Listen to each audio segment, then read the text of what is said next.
Jusqu'à présent, on a toujours eu dans une division le diviseur qui était un nombre entier. Le dividende pouvait être un nombre décimal, mais le diviseur était toujours un nombre entier.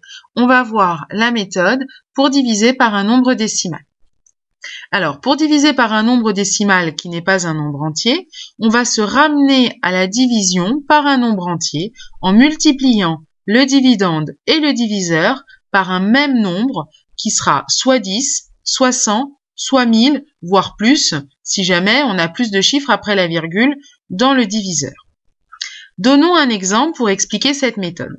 Division de 3,45 par 2,5. Mon diviseur, c'est 2,5 et je vois bien que c'est pas un nombre entier.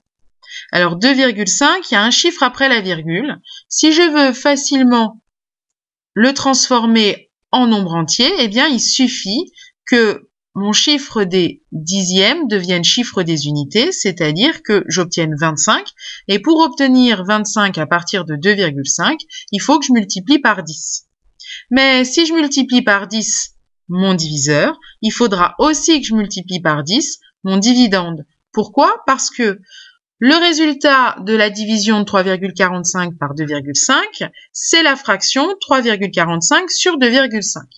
Et dans la leçon précédente, on a vu que deux fractions étaient égales si on pouvait passer de l'une à l'autre en multipliant par un même nombre numérateur et dénominateur. Donc si je multiplie par 10 2,5 pour obtenir 25, je suis obligé de multiplier par 10 mon numérateur, c'est-à dire 3,45. 3,45 fois 10, ça fait 34,5 et 2,5 fois 10, ça fait 25.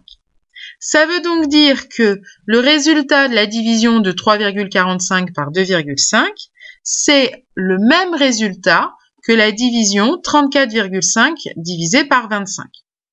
On fera bien attention qu'il ne s'agit pas de décaler seulement la virgule, mais que c'est bien des multiplications par un même nombre. Là ici, puisque j'ai deux chiffres après la virgule, quand je multiplie par 10, il m'en reste encore un. Alors que 2,5, puisqu'il n'y avait qu'un chiffre après la virgule, quand je multiplie par 10, il n'en reste plus. Vous ferez bien attention à ça. Alors maintenant que je suis ramenée à une division qui a pour diviseur un nombre entier, eh bien cette division, je sais la faire, donc je vais la faire et je vais la poser.